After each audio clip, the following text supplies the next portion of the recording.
मंत्री आर.के. सिंह आज अंतर्राष्ट्रीय पर्यटन स्थल नालंदा खंडहर पहुंचे, जहां उन्होंने अंतर्राष्ट्रीय योग दिवस में भाग लिया।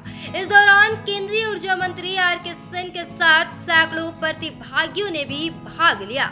इस अंतर्राष्ट्रीय योग दिवस के मौके पर केंद्रीय ऊर्जा मंत्री आर.के. सिंह ने कहा कि यहां आकर एक देश के प्रति गौरव की अनुभूति होती है। इस अंतर्राष्ट्रीय नालंदा विश्वविद्यालय को जब अलाउद्दीन खिलजी ने इस विद्या के मंदिर को जलाकर राख कर दिया था, उन्होंने ये भी कहा कि हमारे पीएम नरेंद्र मोदी भी कहते हैं कि अपने गौरवशील इतिहास के बारे में लोगों को बताएं। उन्होंने ये भी कहा कि इस अंतर्राष्ट्रीय स्थल पर योग करने का मुख्य कारण है कि यहाँ आकर लोग योग के साथ साथ यहाँ के इतिहास के बारे में जानते हैं। उन्होंने कहा कि हर मनुष्य को योग करना चाहिए। योग करने से हर मनुष्य स्वस्थ रहता है। बिना लोभ लालच के योग करने से शरीर का विकास होता है। अपने देश के प्रति एक गौरव की अनुभूति होती है। आप सोचिए, इस सदी के चौथी और 5वीं शताब्दी में एक ऐसा विश्वविद्यालय हो जो कि उस जमाने में दुनिया में कहीं और ऐसा विश्वविद्यालय नहीं था। कोई विश्वविद्यालय था भी नहीं, ये था एक तक्षशिला था। ऐसा विश्वविद्यालय जिसकी जानकारी अपने आप स्वतः विभिन्न देशों में फैल गई हो, चीन हो, थाईलैंड हो, कंबोडिया हो, अपने आप फैल गई और अपने आप वहां से, उस जमाने में हवाई जहाज वगैरह नहीं था, अपने आप वहां से विद्वान लोग यहां आते थे रहने के लिए और ज्ञान प्राप्त कर। यहाँ की जो पुस्तकालय थी वह इतनी बड़ी थी, जितना बड़ा कोई पुस्तकालय नहीं है। एक पुस्तकालय था अलेक्जेंड्रिया में, लेकिन उसे ये कई गुना बड़ा।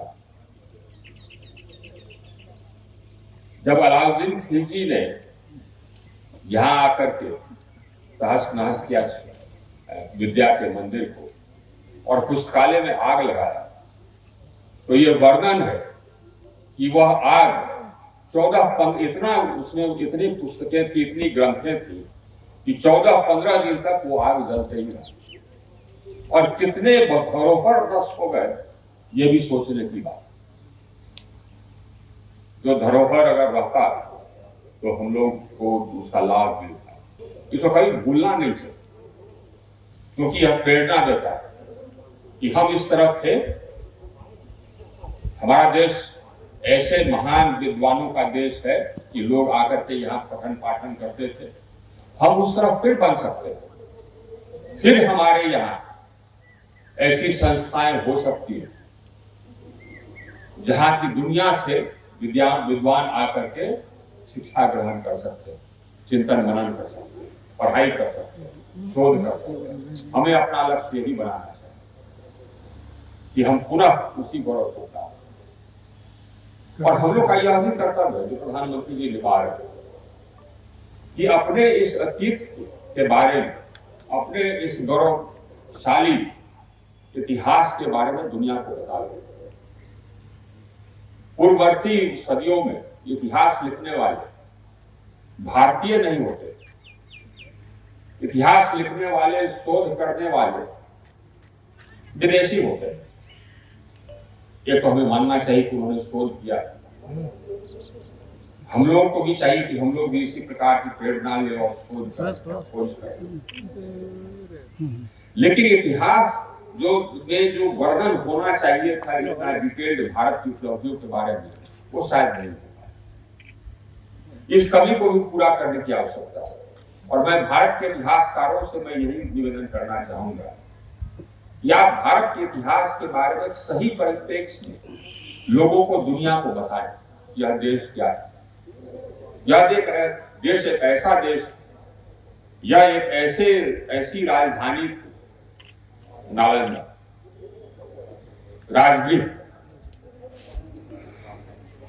जहां के शासक पूरे भारत में शासन करते थे, पूरे भारत में ही नहीं अफगानिस्तान तक शासन करते। जितना बड़ा भारत साम्राज्य उस समय था उतना बड़ा भारत साम्राज्य कभी नहीं, और उसका कैपिटल यही, इसीलिए इसका नाम पड़ा राजगृह।